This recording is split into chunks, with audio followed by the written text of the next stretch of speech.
ప్రియమైన వారలరా,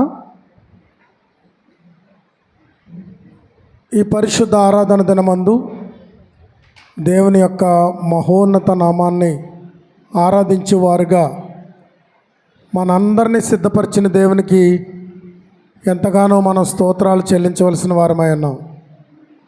గడిచిన ఆదివారం నుండి ఈ ఆదివారం వరకు మనల్ని కాచి భద్రపరిచిన దేవుడు, సజీవులుగా మనల్ని ఉంచిన దేవుడు, ఈ పరిశుద్ధ ఆరాధన దినమందు ఆయన ఆరాధించుటకును ఆయన గణపరచుటకును మనల్ని తోడుకొని వచ్చారు. పలు ప్రాంతాల నుంచి మనం అందరం వచ్చాం.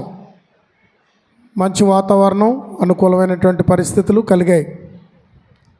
మరి దేవుడిచ్చినటువంటి మంచి సమయంలో దైవారాధన చేస్తూ దేవుణ్ణి గణపరుస్తూ ముందుకు సాగుదాం. తలలో ఉంచినట్టయితే చిన్న ప్రార్థన చేసుకుని మనం ముందుకు వెళ్దాం. ప్రేమ కలిగిన మా తండ్రి,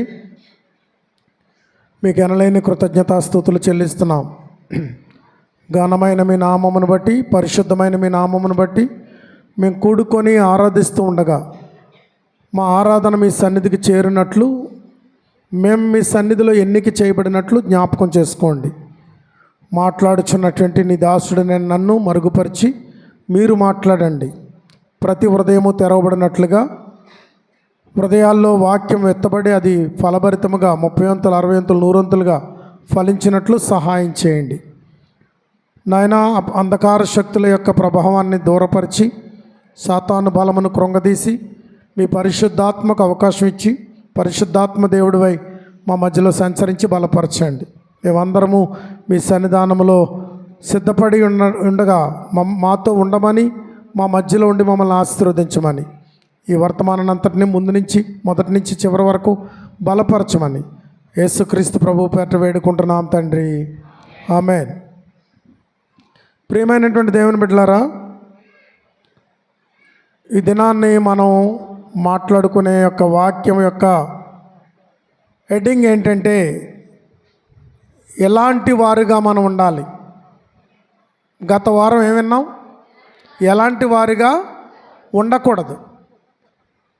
ఎలాంటి వారిగా మనం ఉండకూడదు అని గతంలో నేర్చుకున్నాము. ఇప్పుడు ఎలాంటి ఆశ మనకు ఉండాలి, ఎలాంటి ఆశ మనకు ఉండాలి. దేవుని లేఖనంలో ఉన్నటువంటి మరి అనేక మంది భక్తుల జీవితాల్లో దేవుని గూర్చినటువంటి ఆశ కలిగిన వారుగా ఉన్నారు. మనలో అలాంటి ఆశ ఉన్నదా? అలాంటి ఆశ గలవారుగా మనం ఉన్నామా? దేవుని పక్షాన ఆశ కొనిన ప్రాణాలుగా మన ప్రాణాలు ఉన్నాయా? దేవుని వాక్యం ఏం తెలియజేస్తుందంటే, దేవుడు ఆశ కొనిన ప్రాణాన్ని తృప్తిపరుస్తాడు అని పరిశుద్ధ గ్రంథమైనటువంటి బైబిల్ చెప్తుంది. దేవుని వాక్యం మనకి తెలియజేస్తున్నటువంటి విధానం ఏంటంటే, ఆశ కొనిన ప్రాణాన్ని దేవుడు తృప్తిపరుస్తాడు. ఈరోజు తృప్తిపరచబడి మనం వెళ్ళాలి. ఇక్కడికి ఆశతో వచ్చారా? మీరందరూ ఆశతో వచ్చారా? ఆశతో వచ్చిన వాళ్ళందరూ దేవునికి స్తోత్రం చెల్లించండి. దేవునికి మహిమ కలుగును గాక. మీరు ఆశతో వచ్చానని సంతోషంగా మీ అంగీకారాన్ని తెలియజేశారు కనుక మీరందరూ కూడా తృప్తిపరచబడి వెళ్ళాలి. తృప్తితో వెళ్ళాలి. ఈ రోజున దేవుని వాక్యం మీకు తృప్తిని కలిగించాలి. కనుక ప్రియులారా, ఆశ, దేవుని గూర్చినటువంటి ఆశ మనకు ఉండాలి. దేవుని గూర్చినటువంటి ఆశ. ఏ ఆశ ఉండాలి? దేవుని గూర్చిన ఆశ. ఈ లోకంలో చాలామందికి రకరకాల ఆశలు ఉంటాయి. బంగారం మీద, వెండి మీద, విలువైన దుస్తుల మీద, ఆస్తుల మీద, అంతస్తుల మీద ఆశలు ఉంటూ ఉంటాయి. ఆశ కలిగిన మనుషులుగా మనం ఉన్నాం. ఈ లోకంలో ఆశ లేనివాడంటే ఎవరు ఉండరు. అందరూ ఆశ గలవారే. ఆశ ఉండాలి. ఆశ ఉండకూడదని కూడా దేవుడు చెప్తలేదు. ఎలాంటి ఆశ అయి ఉండాలి? మన ఆశ ఎలాంటిదై ఉండాలి? దేవుని గూర్చినటువంటి ఆశ. అది కీర్తనాకారుడు కలిగి ఉన్నాడు. 42వ దావీదు కీర్తన 1-2 చరణాలు చదువుదాం. 42వ దావీదు కీర్తన 1-2 చరణాలు. దుప్పి నీటి వాగుల కొరకు ఆశపడినట్లు దుప్పి నీటి వాగుల కొరకు ఆశపడినట్లు దేవా నీ కొరకు నా ప్రాణం ఆశపడుచున్నది. నీ కొరకు నా ప్రాణము ఆశపడుచున్నది. గమనిస్తున్నారా? చూడండి, ఆశ కావాలి. మనందరికీ ఏం కావాలి? ఆశ కావాలి.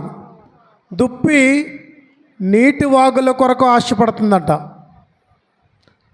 నీళ్లు ఎక్కడుంటే అక్కడికి పరుగులు ఎత్తుకుంటూ వెళ్తుందట. నీళ్లు దొరికేదాకా దాని పరుగు ఆపదట. పరుగులు తీస్తూనే ఉంటుందట దాహముతో. దుప్పి నీటి వాగుల కొరకు ఆశపడినట్లు దేవా నా ప్రాణము నీ కొరకు ఆశపడుచున్నది. కనుక భక్తుడు దేవుని గూర్చినటువంటి ఆశ కలిగి ఉన్నాడనే విషయాన్ని మనం మొదటిదిగా జ్ఞాపకం చేసుకున్నాం. మొదటిది ఏంటంటే దేవుని గూర్చినటువంటి ఆశ. ఈ లోకమును గూర్చినటువంటి ఆశ కాదు, లోకములో ఉన్నటువంటి ఆశలు కాదు, శరీరాశ, నేత్రాశ లోకములో ఉన్నాయి. ఇలాంటి ఆశలు కాదు, దేవునిని గూర్చిన ఆశ. కీర్తనాకారుడు చెప్తున్నాడు, దేవునిని గూర్చిన ఆశ. నీ కొరకు నా ప్రాణము ఆశపడుచున్నది.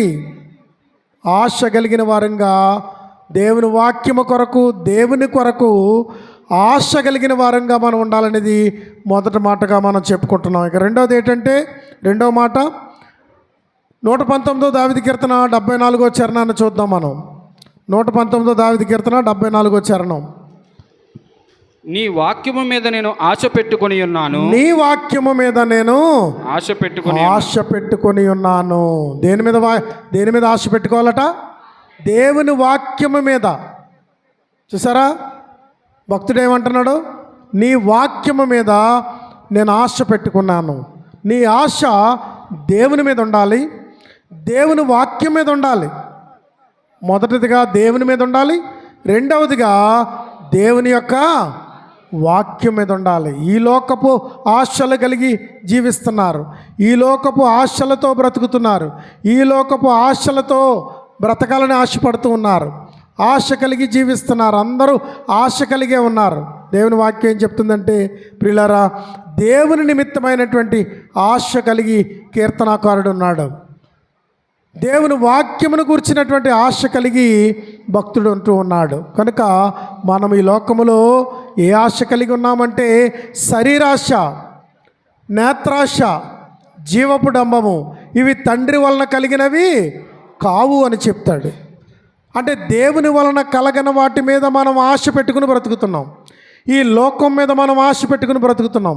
ఈ లోకంలో ఉన్న వాటి పట్ల ఆశ కలిగి ఉన్నాం. ఉద్యోగం లేని వాళ్ళకి మంచి ఉద్యోగాలు రావాలని ఆశ, చదువుకున్న వాళ్ళకి ఎగ్జామ్లో పాస్ అవ్వాలని ఆశ, వివాహాలు కాని వారికి మంచి భర్తలు రావాలి, భార్యలు రావాలని ఆశ, ఇల్లులు లేని వారికి మంచి ఇల్లులు కావాలని ఆశ. ఇలాంటి ఆశలు లోకంలో మనుషులందరి జీవితాల్లో ఉన్నాయి. ఆశ ఉండడం నిజమే, కానీ మరి విశ్వాసులైన వారి జీవితాల్లో ఉండవలసినటువంటి ఆశ దేవునిని గూర్చినటువంటి ఆశ. రెండవది ఏంటి? దేవుని వాక్యము మీద ఆశ. దేవుని వాక్యము మీద ఆశ కొనిన ప్రాణం మనకు ఉండాలా? అంటే దేవుని వాక్యం మీద ఆశ ఉందనుకోండి, మనం ఏం తీస్తాం? ఎప్పుడుని బైబిల్ గ్రంథాన్ని తీస్తాం కదా. ఉదయాన్నే లేచి బైబిల్ తెరుస్తాం, ఉదయాన్నే లేచి బైబిల్ తెరుస్తాం, బైబిల్లో ఉన్న వాక్యాన్ని చదువుతాం, వాక్యం ఏం మాట్లాడుతుందో దాన్ని ధ్యానిస్తాం. వాక్యం మీద ఆశ ఉంటే మనం బైబిల్ గ్రంథం దగ్గరికి వెళ్తాం. దేవుని దగ్గరికి రావాలి, దేవుని మీద ఆశ కలిగి బైబిల్ దగ్గరికి వెళ్ళాలి, పరిశుద్ధ గ్రంథం దగ్గరికి వెళ్ళాలి. దేవుని వాక్యం మీద ఆశతో మనం దేవుని గ్రంథం దగ్గరికి వెళ్ళాలి. ఆశ కొనిన ప్రాణాన్ని దేవుడు తృప్తిపరుస్తాడు. ప్రియులారా, అలాగే మూడవది ఏంటంటే 84వ దావీదు కీర్తన 2వ చరణం.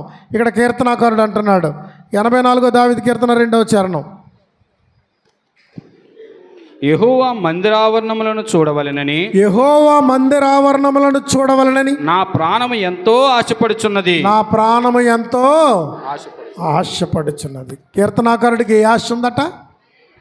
దేవుని మందిరమును గూర్చిన ఆశ, దేవుని గూర్చిన ఆశ కలిగి ఉన్నాడు. రెండవదిగా దేవుని వాక్యమును గూర్చిన ఆశ కలిగి ఉన్నాడు. మూడవదిగా దేవుని మందిరమును గూర్చిన ఆశ కలిగి ఉన్నాడు. దేవుని మందిరములో ఏమున్నాయి?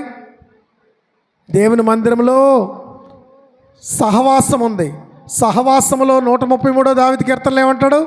ఆశీర్వాదము, ఐశ్వర్యము, నిత్య జీవము ఉందని చెప్తున్నాడు. 133 దావీదు కీర్తనలు అంటాడు, ఇది ఆశీర్వాదము కలిగే చోటు, ఇది ఐశ్వర్యము కలిగే చోటు, ఇది నిత్య జీవము దొరికే చోటు. కనుక దేవుని మందిరాన్ని కూర్చున్నటువంటి ఆశ మన హృదయాల్లో ఎల్లప్పుడూ ఉండాలి. దేవుని మందిరానికి పోవాలనని కీర్తనాకారుడు అంటున్నాడు, నీ మందిరమును చూడవలనని నా ప్రాణము ఎంతో ఆశపడుచున్నది. ఈ లోకములో కీర్తనాకారుడికి కలిగిన ఆశ మనం కలిగి ఉన్నామా? ఈ లోకములో వివిధ రకాలైనటువంటి ఆశలతో పరుగులు తీస్తున్నారు. ప్రజలందరూ రకరకాల ఆశలతో పరుగులు పెడుతున్నారు. వారి జీవన విధానంలో ఆశలు కలిగి ఉన్నారు, ఆశలతో పరుగులు తీస్తున్నారు. దేవుని బిడ్డలమైన మనము దేవుని నిమిత్తమైన ఆశ, దేవుని వాక్యము నిమిత్తమైన ఆశ, మూడవదిగా దేవుని యొక్క మందిరము మీద ఆశ పెట్టుకున్నానని చెప్తున్నాడు. దేవుని మందిరము మీద ఆశ కలిగిన వారంగా ఉండాలి. మనకి ఆశ ఉంటుంది, ఆశ కలిగిన వారంగా మనం ఉంటాం. ఎన్నో ఆశలు మనకి లోకంలో ఉన్నాయి. కానీ క్రైస్తవులుగా మార్చబడిన తర్వాత, విశ్వాసులుగా మార్చబడిన తర్వాత మనకు ఉండవలసినటువంటి ఆశలేంటో ఈరోజు మనం నేర్చుకుంటున్నాం. మొదటిదిగా దేవునిని గూర్చినటువంటి ఆశ, రెండవదిగా దేవుని వాక్యమును గూర్చిన ఆశ, మూడవదిగా దేవుని మందిరమును గూర్చిన ఆశ. దేవుని మందిరమును గూర్చిన ఆశ. దేవుని మందిరంలో శాశ్వత జీవం ఉందని చెప్పుకున్నాం. దేవుని మందిరంలో ఐశ్వర్యం ఉందని చెప్పుకుంటున్నాం. దేవుని మందిరంలో ఆశీర్వాదం ఉందని చెప్పుకుంటున్నాం. దేవుని మందిరంలో నిత్య జీవం ఉందని చెప్పుకుంటున్నాం. ఎందుకంటే యేసు ప్రభువారు ఏం చెప్పారంటే, పైనుండి వచ్చిన ఆహారము ఇదే, జీవాహారము నేనే అని చెప్పి ప్రభురాత్రి భోజనం గురించి ఆయన రొట్టెను విరిచి శిష్యులకు ఇస్తూ ఆ యొక్క మాటలు చెప్తా ఉన్నాడు. మీరు సహవాసముగా కూడినప్పుడల్లా రొట్టె విరుచుట యందు ఆసక్తి కలిగిన వారుగా ఉండండి. రొట్టె విరుచుటకు ఆశ కలిగిన వారంగా ఉండాలా. క్రీస్తు యొక్క మరణ సమాధి పునరుత్థానములలో పాలిభాగస్థులగుటకు ఆశ గలవారంగా ఉండాలా. ఎందుకంటే ఆ ఆశ నిన్ను బలపరుస్తుంది, నిత్య జీవానికి నడిపిస్తుంది. జీవాహారము నేనే అని ప్రభు చెప్పాడు. పైనుండి దిగి వచ్చిన ఆహారము నేనే అని ప్రభు చెప్పాడు. ఆ ప్రభు అయిన యేసుక్రీస్తు వారే ఇక్కడ రొట్టెగా, శరీరముగా, ఈ బల్లగా మన మధ్యలో ఉన్నప్పుడు దాన్ని సేవించుటకు, దాన్ని ఆచరించుటకు ఆసక్తి గలవారంగా మనం ఉండాలని నేను మీకు తెలియజేస్తా ఉన్నాను. ప్రియులారా, గత వారంలో మనం నేర్చుకున్నాం ఎలాంటి వారిగా ఉండకూడదు, కానీ వారం నేర్చుకుంటున్నాం ఎలాంటి వారిగా ఉండాలి. ఎలాంటి వారిగా ఉండాలంటే దేవుని గూర్చినటువంటి ఆశతో నింపబడి ఉండాలి. రెండవది దేవుని వాక్యమును గూర్చినటువంటి ఆశతో నింపబడి ఉండాలి.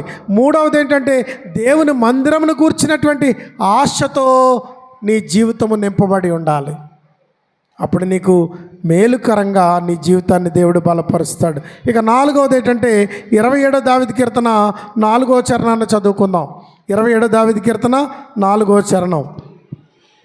యెహోవా యొద్ద ఒక వరము అడిగితిని, యెహోవా యొద్ద ఒక వరము అడిగితిని, దానిని నేను వెదకుచున్నాను, దానిని నేను వెదకుచున్నాను. యెహోవా ప్రసన్నతను చూచుటకును, యెహోవా ప్రసన్నతను చూచుటకును, ఆయన ఆలయములో ధ్యానించుటకును, ఆయన ఆలయములో ధ్యానించుటకును నా జీవితకాలమంతయు నేను యెహోవా మందిరంలో నివసింపగోరుచున్నాను. అది ఏమని ఆశపడుతున్నాడట?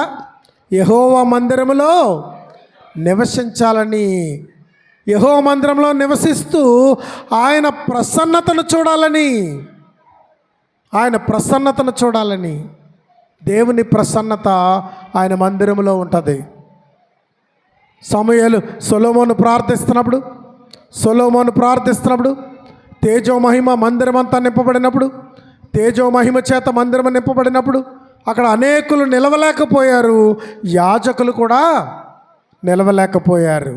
దేవుని యొక్క తేజో మహిమ, దేవుని ప్రసన్నత. ఇక్కడ భక్తులు అంటున్నాడు, దేవుని ప్రసన్నతను చూడాలని దేవుని మందిరములో నేను ఆశ పెట్టుకొని ఉన్నాను, దేవుని మందిరములో నేను కనిపెట్టుకుంటున్నాను, దేవుని ప్రసన్నతను చూడాలని ఆశపడుతున్నాడు.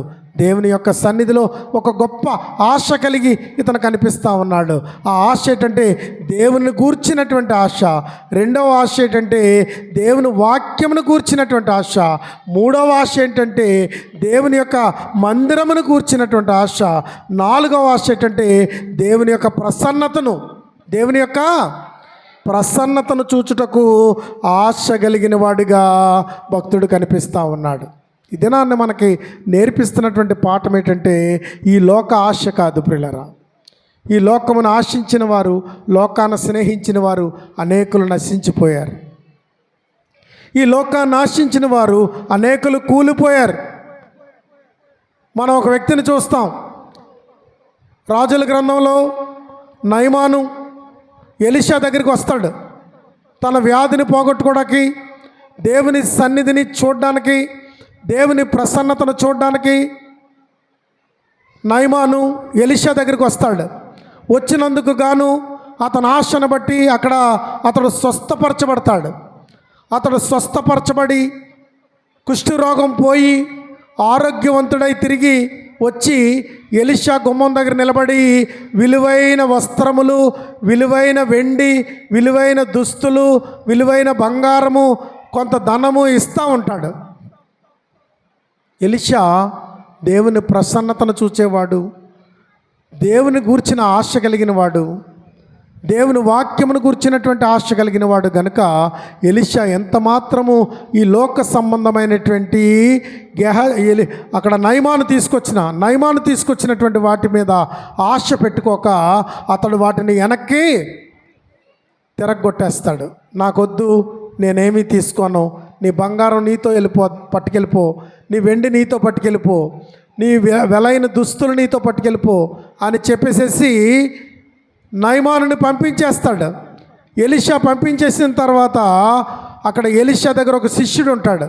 అతని పేరు గెహాజీ అనేక సంవత్సరాలుగా దేవుని ప్రసన్నతను చూస్తూ ఉన్నాడు, దేవుని సన్నిధిని చూస్తూ ఉన్నాడు, దేవుని మీద ఆశ పెట్టుకుని ఉన్నాడు, ఎలీషాకి శిష్యుడిగా బ్రతుకుతున్నాడు. కానీ ఒక్కసారి ఆ వెండిని, ఆ బంగారమును, ఆ దుస్తులను, అక్కడ ఉన్నటువంటి ఆ నయమాను తీసుకొచ్చినటువంటి ఈ లోక సంబంధమైనటువంటి ఈవులను చూసినప్పుడు తనకు ఆశ కలిగింది.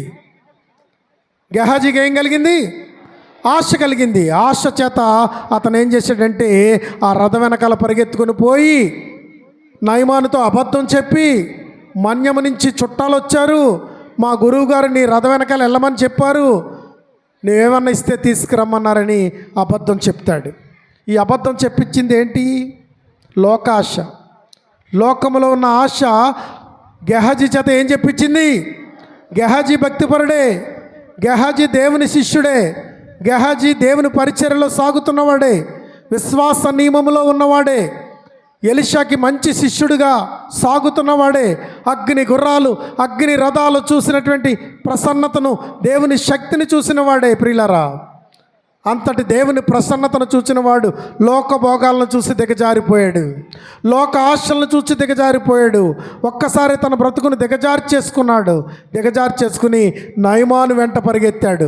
నయమాను వెంట పరిగెత్తి ఈ లోకములో ఉన్న వాటిని ఆశించి, ఈ లోకములో ఉన్న వాటిని స్నేహించి, వాటిని తెచ్చుకుని ఇంటి దగ్గర పెట్టుకున్నాడు. అమ్మ, మీరు స్తంభాలకు జారబడ్డం నిద్రడక కాదు.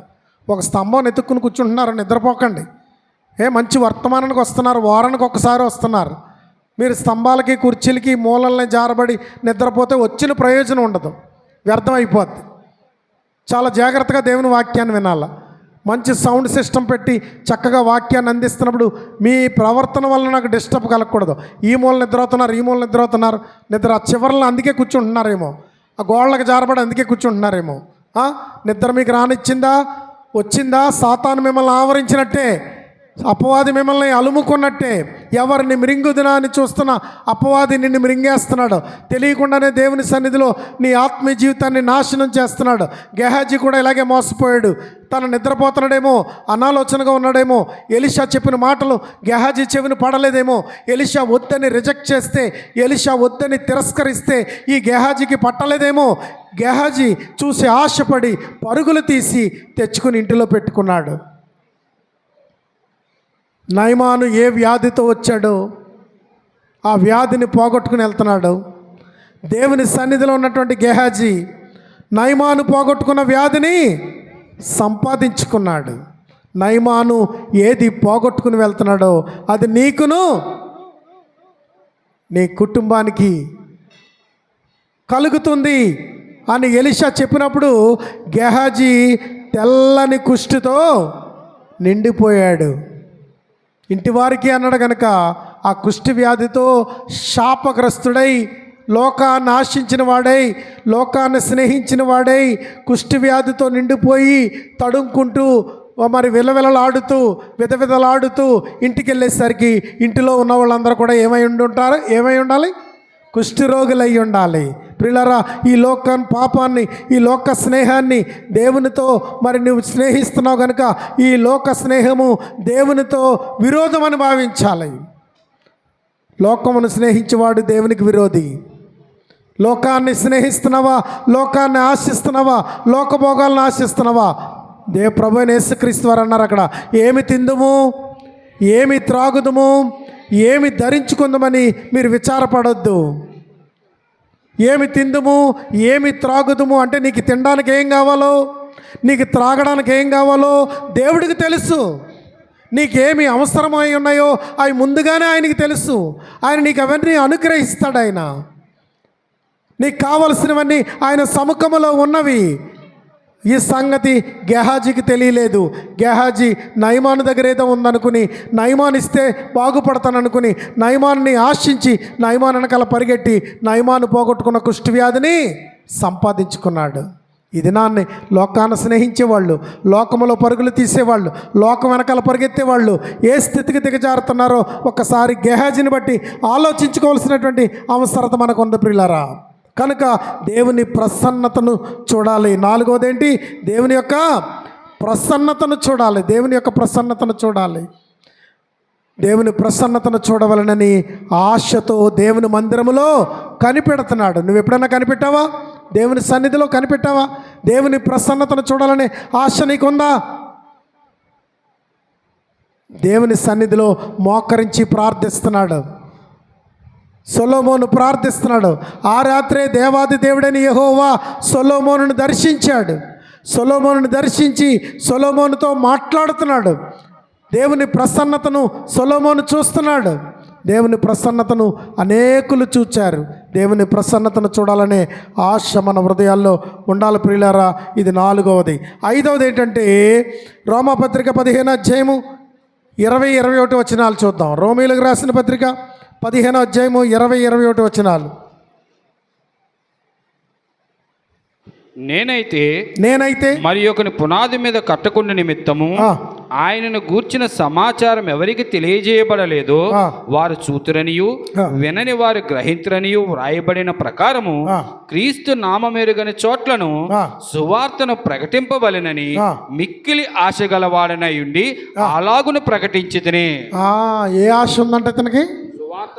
ఈ ఆశలో మిక్కిలిగా అంటే చాలా ఎక్కువగా మిక్కిలి ఆశ. పౌలు గారు ఇక్కడ మిక్కిలి ఆశపడుతున్నాడు ఏంటంటే సువార్తను ప్రకటించవలెనని. విశ్వాసులు సువార్తను నేర్చుకున్న తర్వాత, విశ్వాసులు క్రైస్తవ జీవితాన్ని అనుభవించిన తర్వాత, విశ్వాసులు క్రైస్తవులుగా మార్చబడిన తర్వాత వారికి కలిగిన వెలుగు, వారికి కలిగిన సత్యము, వారు నేర్చుకున్న శుభవర్తమానమును ఏం చేయాలా? ఇతరులకు ప్రకటించాల. సంఘము మీద ఉన్న బాధ్యతది. ఇక్కడ ఐదవదిగా చూస్తున్నటువంటి పాయింట్ ఏంటంటే ఏమి కలిగి ఉండాలి? దేవుని గురించిన ఆశ కలిగి ఉండాలి. రెండవదిగా దేవుని వాక్యం మీద ఆశ కలిగి ఉండాలి. మూడవదిగా దేవుని మందిరం మీద ఆశ కలిగి ఉండాలి. నాలుగవదిగా దేవుని ప్రసన్నత వలన ఆశ కలిగి ఉండాలి. మరి నాలుగవదిగా దేవుని ప్రసన్నత మీద ఆశ కలిగి ఉండాలి. ఐదవదిగా సువార్త ప్రకటించవలనని ఆశ కలిగి ఉండాలి. సువార్త ప్రకటించాలి. తెలుసా?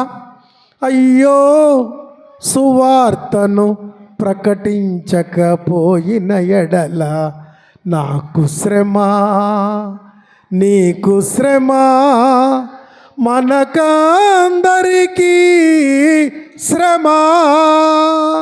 అయ్యో సువార్తను ప్రకటించక పోయిన ఎడల నాకు శ్రమ, నీకు శ్రమ, మనకందరికీ శ్రమ. ఆ ఆ ఆ ఆ దేవుని సువార్త ప్రకటించాలనే ఆశ, ప్రకటించవలనని ఆశ కలిగి ఉన్న వారంగా మనం ఉండాలి.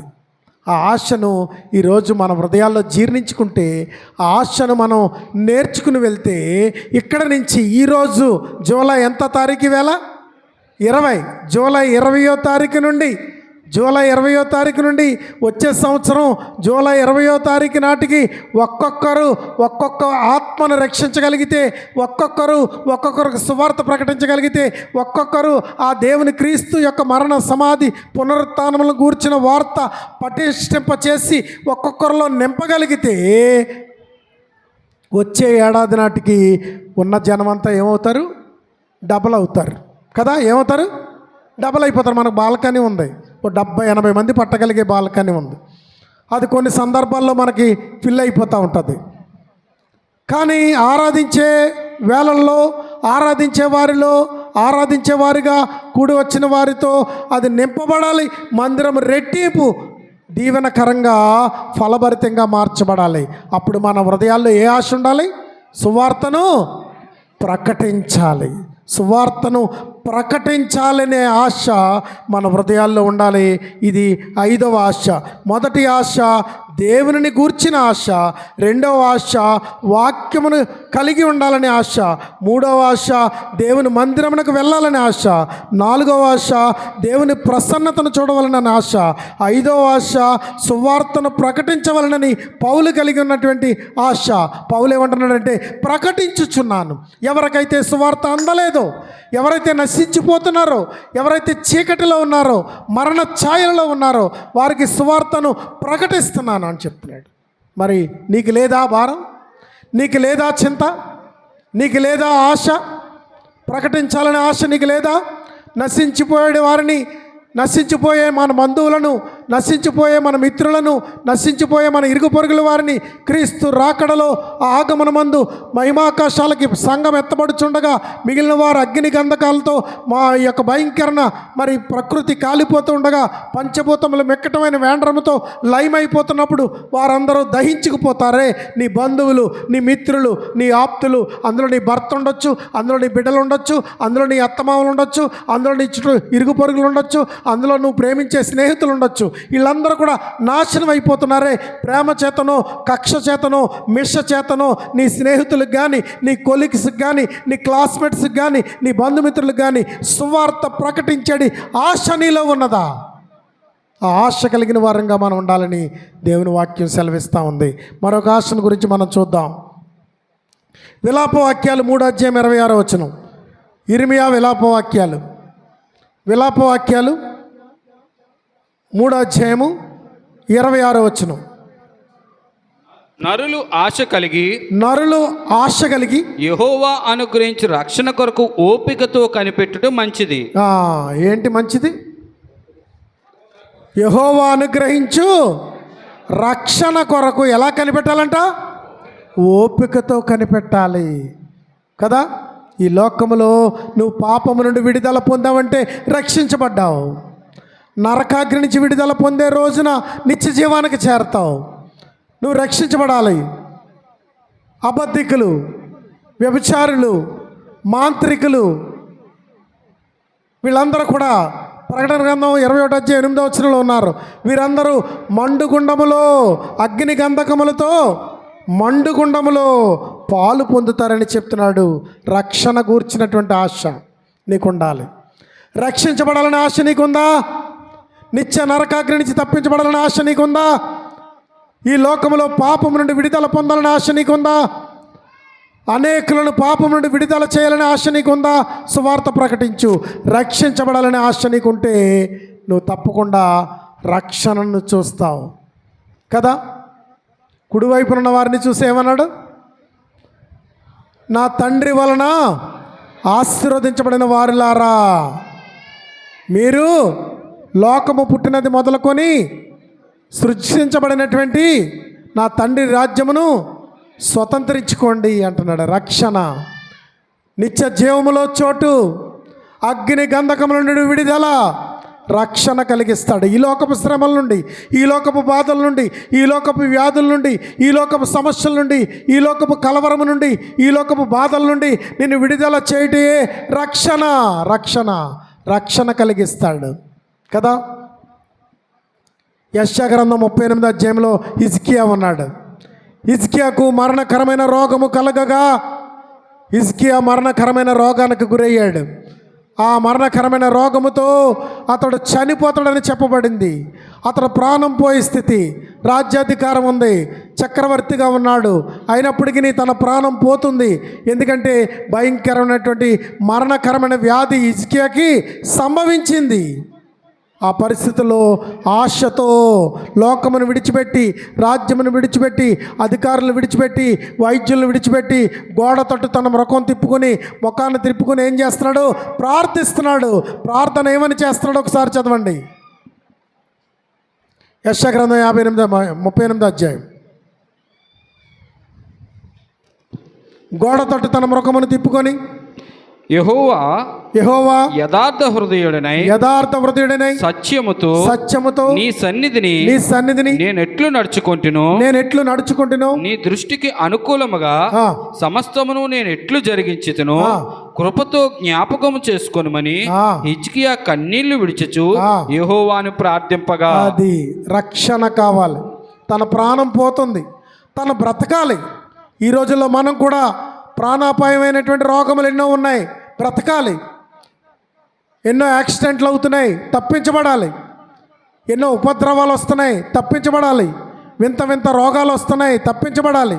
కరోనా లాంటి భయంకరమైనటువంటి రోగము దేశాన్ని, ప్రపంచాన్ని కుదిపేసింది. బ్రతికి బట్టగట్టి బయటపడ్డారు, రక్షించబడ్డారు, తప్పించబడ్డారు. పిల్లరా, రక్షణ కొరకు ఆశ పెట్టుకోవాలి. నిత్య జీవమును గూర్చినటువంటి రక్షణ, పాపము నుండి విడుదల కలిగే రక్షణ.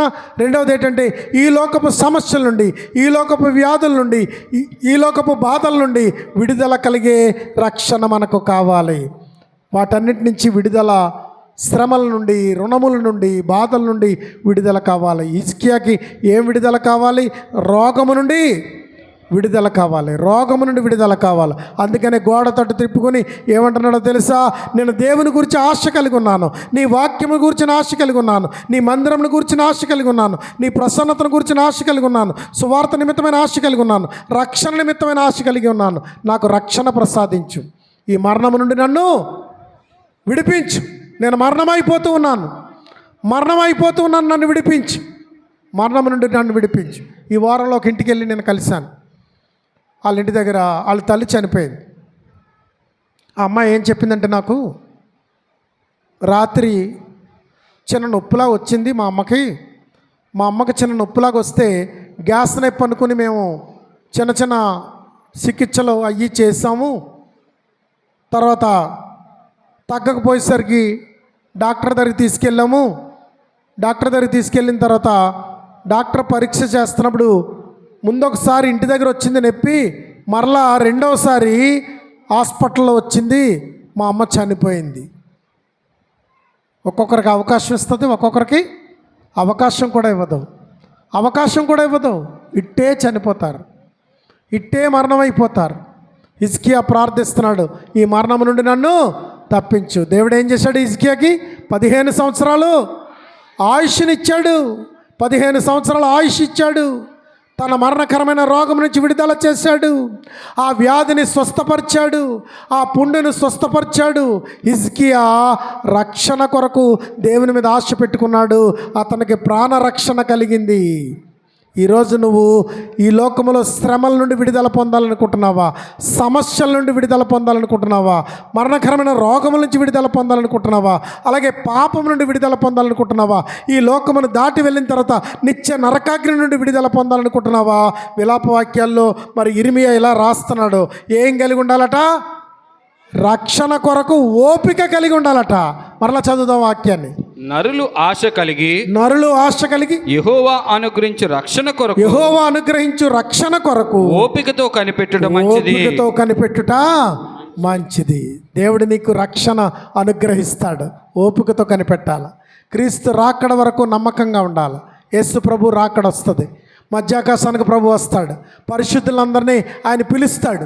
భూమి మీద ఉన్నటువంటి వారు ఏ పనిలో ఉన్నా ఇద్దరు పడుకుని ఉండగా ఒకరు ఎత్తబడతారు, ఒకరు విడవబడతారు. ఇద్దరు తిరగలిస్తున్నప్పుడు ఒకరు ఎత్తబడతారు, ఒకరు విడవబడతారు. ఇద్దరు ప్రయాణం చేస్తున్నప్పుడు ఒకరు ఎత్తబడతారు, ఒకరు విడవబడతారు. మరి అనేక రీతిలుగా చాలా చోట్ల రకరకాల పటాలు చూస్తాం మనం. సండే స్కూల్ పిల్లలకు చెప్పే పటాలు. అదేం జరుగుతుందో తెలుసా? ట్రైన్ నడుపుతున్నప్పుడు డ్రైవర్ ఎత్తబడతాడు, ట్రైన్ తిరగబడిపోద్ది. బస్సు నడుపుతున్నప్పుడు డ్రైవర్ ఎత్తబడతాడు, బస్సు తిరగబడిపోద్ది. అనేకులు ఎత్తబడతారు. దేవుని రక్షణ వారికి కలుగుతుంది. దేవుని రక్షణ కొరకు నువ్వు ఆశతో ఎదురు చూడాలనేది 6వ పాయింట్. 7వ పాయింట్ చెప్తున్నాను. 2 తిమోతి పత్రిక 4:7 2 తిమోతి రాసిన పత్రిక 4:7 మంచి పోరాటము పోరాడి తిని నా పరుగు కడముట్టించి తిని విశ్వాసము కాపాడుకొంటిని. ఇక మీదట నా కొరకు నీతి కిరీటం ఉంచబడి ఉన్నది.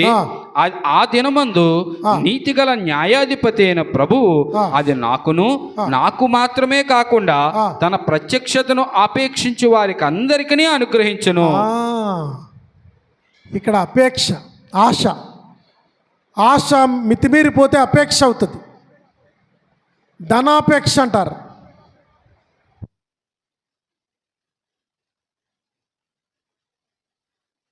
హలో, దేవుని రక్షణ కొరకైనటువంటి ఆశను, దేవుని రక్షణ కొరకైనటువంటి మరి దాన్ని అపేక్షించి చూడాలని చెప్తూ ఉంటాడు. ఇక్కడ చూడండి, నేను నా పరుగు కడముట్టించితిని, విశ్వాసమును కాపాడుకుంటుని. నా పరుగు కడముట్టించితిని, విశ్వాసమును కాపాడుకుంటుని, మంచి పోరాటము పోరాడితిని. ప్రియులారా, ఈ లోకంలో ఉన్న విశ్వాస జీవితంలో పోరాడుచున్నాం. శరీరాశలతో, నేత్రాశలతో, ఈ లోకపు ఆశలతో పోరాడుచున్నప్పుడు ఈ ఆశలతో పోరాడినప్పుడు ఈ పోరాటంలో మన పరుగు కడముట్టించాలి. మధ్యలో అనేకులు దిగజారిపోతున్నారు, అనేకులు విశ్వాసాన్ని విడిచిపెట్టేస్తున్నారు, అనేకులు పరిశుద్ధతను విడిచిపెట్టేస్తున్నారు, అనేకులు సంఘానికి దూరం అయిపోతున్నారు, అనేకులు దేవునికి దూరం అయిపోతున్నారు. కనుక ప్రియులారా, ఆశ కావాలి. నీ పరుగు కడముట్టించాలనే ఆశ నీకు ఉండాలి. విశ్వాసాన్ని కాపాడుకోవాలనే ఆశ నీకు ఉండాలి. పౌలు గారు అంటున్నాడు, నా విశ్వాసమును కాపాడుకుంటున్నాను, నా పరుగును కడముట్టిస్తున్నాను. నాకే కాదు ఎవరైతే అపేక్షిస్తున్నారో, ఎవరైతే ఆశతో ఎదురు చూస్తున్నారో, నాకు మాత్రమే కాక అపేక్షించే వారందరికీ నిత్య రక్షణ, జీవ కిరీటాన్ని దేవుడు ఇస్తాడు. ఈరోజు నువ్వు అపేక్షిస్తున్నావా? ఆశిస్తున్నావా? నేను చెప్పిన 7 పాయింట్లు ఆశ కలిగి నువ్వు ఉన్నావా? ఆశతో నువ్వు జీవిస్తున్నట్లయితే, దేవుని గురించినటువంటి ఆశ నీకుంటే, ఈ లోక సంబంధమైన ఆశ కాక, పాప భోగముల నిమిత్తమైన ఆశ కాక, శరీర సంబంధమైన ఆశలు కాక, దేవుని నిమిత్తమైనటువంటి ఆశ నీలో ఉంటే, ఈ ఆశ నిన్ను రక్షిస్తుంది. ఈ ఆశ నిన్ను జీవ కిరీటానికి నడిపిస్తుందని 7వ మాటగా చెప్తున్నాడు. 8వ మాట చెప్పిన ముగిస్తాను. 2 పేతురు పత్రిక 3వ అధ్యాయము 12వ వచనాన్ని చూద్దాం. పేతురు రాసిన 2వ పత్రిక 3వ అధ్యాయం 12వ వచనం. ఇవన్నీ ఇట్లా లయమైపోయినవి గనుక ఆకాశములు రగులుకొని లయమైపోయినట్టు పంచభూతములు మహావేంద్రముతో కరిగిపోయినట్టు దేవుని దినపు రాకడ కొరకు కనిపెట్టుచు, దానిని ఆశతో అపేక్షించుచు, మీరు పరిశుద్ధమైన ప్రవర్తనతోను భక్తితోను ఎంతో జాగ్రత్త గలవారై ఉండవలెను. ప్రియ విశ్వాసులారా, విశ్వాసాన్ని కొనసాగిస్తున్నారు, దేవుని గురించిన ఆశ కలిగి ఉన్నారు, దేవుని వాక్యం మీద ఆశ కలిగి ఉన్నారు, దేవుని మందిరం మీద ఆశ కలిగి ఉన్నారు, దేవుని ప్రసన్నతను గురించిన ఆశ కలిగి ఉన్నారు, సువార్తను గురించినటువంటి ఆశ కలిగి ఉన్నారు, రక్షణ గురించినటువంటి ఆశ కలిగి ఉన్నారు, పరుగు కడముట్టించాలని ఆశ కలిగి ఉన్నారు. ఇప్పుడు చివరి ఆశ ఏంటంటే, ప్రభు రాకడ కొరకు ఆశ కలిగి ఉండాలి. ప్రభు రాకడ కొరకు ఏం కలిగి ఉండాలి? ఆశ కలిగి ఉండాలి. నీకుందా? యేసు ప్రభు వస్తాడయ్యా, నువ్వు నమ్మిన ప్రభు వస్తాడు, సిగ్గుపడక్కర్లేదు. నువ్వు పరిశుద్ధతతో నీతితో ఎంతో జాగ్రత్త గలవాడవై ఎదురు చూస్తుంటే, నువ్వు పరిశుద్ధతతో నీతితో ఎంతో జాగ్రత్త గలదానివై ఎదురు చూస్తుంటే ప్రభువు వస్తాడు. ఆయన వస్తాడు. ఆయన రాకడలో నీ ఆశ తీరుతుంది. తెలుసా? ఆశతో అపేక్షిస్తున్న నీ ప్రాణానికి, ఆశతో ఎదురు చూస్తున్న ప్రాణానికి ఎంతో పరిశుద్ధతను ఇస్తాడు, నిత్య జీవాన్ని ఇస్తాడు. పేతురు చెప్తాడు, ఆశతో అపేక్షించండి, ఆశతో ఎదురు చూడండి. చదవండి మాటలు మళ్ళీ ఒకసారి చదువుదాం. ఇవన్నీ ఇట్లా లయమైపోవునవి గనుక ఆకాశంలో రగులుకొని లయమైపోవునట్టు పంచభూతములు మహావేంద్రముతో కరిగిపోవునట్టు దేవుని దినపు రాకడ కొరకు కనిపెట్టుచు దానిని ఆశతో అపేక్షిస్తూ ఎలా ఉండాలట? నేను పాపం చేస్తాను, నా ఇష్టానుసారంగా తిరుగుతాను, లోకాశలు కలిగి బ్రతుకుతాను, దేవుని గురించిన ఆశ నాలో ఉంచుకోను, శరీరాశలతో ఉంటాను, స్త్రీలు పురుషుల మీద ఆశ, పురుషులు స్త్రీల మీద ఆశ, ఈ లోక సంబంధించిన ఆశలతో నేను జీవిస్తూ ఉంటాను అంటే ప్రయోజనం లేదు. నువ్వెంతో ఆశతో దేవుని దినపు రాకడ కొరకు ఎదురు చూడాలి, అపేక్షించాలి, ఆశతో ఎదురు చూడాలి. క్రీస్తు రాకడ కొరకు నువ్వు ఆశతో ఎదురు చూస్తే ఆ యొక్క రాకడలో మహిమగల ప్రభువు మధ్యాకాశానికి మహాదూతలతో వచ్చినప్పుడు, ఆయన రాకడలో నువ్వు ఆయన ఎదుర్కొన్నప్పుడు, ఆయన ఎదుర్కొన్నకు మేఘముల మీద కొలుపబడినప్పుడు నీ ఆశ తీరుతుంది, నీ ఆశ తీరుతుంది. నీ ఆశను దేవుడు తీరుస్తాడు, నీ ఆశ నెరవేర్చబడుతుంది. ప్రభువును చూస్తావు, ముఖాముఖిగా ప్రభు దర్శనం కలిగి ఉంటావు, ముఖాముఖిగా పరిశుద్ధ దూతలలో కలిసి వస్తున్న ప్రభువును చూస్తావు, ఆయన ఎదుర్కొంటావు, పునరుత్థాన బలం కలిగి ఉంటావు, నీ జీవితంలో మహిమను కలిగి ఉంటావు, శరీర సంబంధమైన రక్తమాంసములను విడిచిపెడతావు, రక్తమాంసాలను మహిమ మింగేస్తుంది, మహిమ చేతను మధ్యాకాశానికి ఎత్తబడతావు. ఆయన రాకడను ఆశతో ఏం చేయాలా? అపేక్షించాలి. మనమందరము ఆయన రాకడ గురించినటువంటి ఆశ కలిగి ఉండాలి. కనుక ఈ దినాన్ని మనం నేర్చుకుంటున్నటువంటి పాఠం ఏంటంటే, దేవుని గురించినటువంటి ఆశలు మనకు ఉండాలి. క్రైస్తవులు ఎలా ఉండకూడదో నేర్చుకున్నాం. ఈ వారం క్రైస్తవులు ఎలా ఉండాలో నేర్చుకుంటున్నాం. నీ జీవితంలో నువ్వు మేలు పొందాలంటే, నీ జీవితం గమ్యం చేరాలంటే, నిత్య జీవానికి నువ్వు చేరాలంటే, నువ్వు ఓపికతో కనిపెడుతూ రక్షణ కొరకు ఎదురు చూడాలి, నువ్వు ఆశతో అపేక్షించాలి. దేవుని గురించినటువంటి ఆశ నీలో ఉండాలి. రెండవది ఏంటంటే, దేవుని వాక్యమును గురించిన ఆశ నీలో ఉండాలి. మూడవది ఏంటది? దేవుని మందిరంను గురించిన ఆశ నీలో ఉండాలి. నాలుగవది ఏంటది? దేవుని ప్రసన్నతను గురించిన చూడాలని ఆశ నీలో ఉండాలి. ఐదవది ఏంటది? సువార్తను ప్రకటించాలని ఆశ నీలో ఉండాలి. ఆరోది ఏంటది? రక్షణ గురించినటువంటి ఆశ నీలో ఉండాలి. ఓపికతో రక్షణ కొరకు కనిపెట్టాలి. ఆరోది ఏంటది? నీతి కిరీటాన్ని గురించినటువంటి ఆశ నీకు ఉండాలి. ఏడవది ఏంటది? తుదముట్టించాలి, మరుగు తుదముట్టించాలి, నీతిని గురించినటువంటి ఆశ నీకు ఉండాలి. ఎనిమిదవది ఏంటంటే రాకడను గురించిన ఆశను కలిగి ఉండాలి. ఇలాంటి ఆశతో అపేక్షించాలి. నువ్వు ఆశతో అపేక్షిస్తే మధ్యాకాశానికి వచ్చే ప్రభువు నిన్ను చేర్చుకుంటాడు. ఆయనలో నువ్వు నీ ఆశ ఏమవుతుంది? తీరుతుంది. నీ ఆశ తీరుతుంది. ఆశ తీరా ప్రభువుని చూస్తావు, ఆశ తీరా ప్రభువుని కలుసుకుంటావు, ఆశ తీరా ఆయన ముద్దాడుతావు, ఆశ తీరా ఆయన ఎదుర్కొంటావు. ఆశ తీరిపోతుంది. ఈ లోకపు ఆశ కాదు. నువ్వు దేవుని గురించినటువంటి ఆశ కలిగి ఉన్నావంటే, క్రీస్తు ప్రత్యక్షమైనప్పుడు నీ ఆశ తీరుతుంది. నీ ఆశలు తీరుతాయి. నీ ఆశలను నెరవేరుస్తాడు దేవుడు. పరిశుద్ధతలోకి ఎంతో నీతి గల, అక్కడ నీతి నివసించే రాజ్యములోనికి, నీతి నివసించే చోటికి నిన్ను తీసుకొని వెళ్తాడు. అట్టి కృపదేవుడు మీకు అనుగ్రహించును గాక. ఆమేన్. ప్రార్థించుకుందాం. ప్రేమ కలిగిన తండ్రి, మీకు వందనాలు. ఈ దినమందు బోధించబడినటువంటి వర్తమానమును గ్రహించి దాని ప్రకారంగా జీవించుటకు తీర్మానించుకుని నీ వాక్యము ద్వారా బలము పొందిన వారు నీ సన్నిధిలో నిలిచి ఆశ గల ప్రాణంను తృప్తిపరిచే దేవుడు కనుక ఈ దినాన్ని ఆశతో వచ్చిన బిడ్డలందరూ హృదయాలు తృప్తిపరిచే కనుక వాక్యం విని దాన్ని హృదయంలో భద్రం చేసుకుని ఆశ పొందిన వారే, ఆశ కలిగిన వారే మీ రాకడను ఎదుర్కోవడానికి, నీ నిత్య మహిమా స్వరూపాన్ని చూడడానికి, నీ ప్రసన్నతను మధ్యాకాశంలో చూడడానికి ధన్యులగుటకు సహాయం చేయండి. విని వారందరినీ దీవించండి.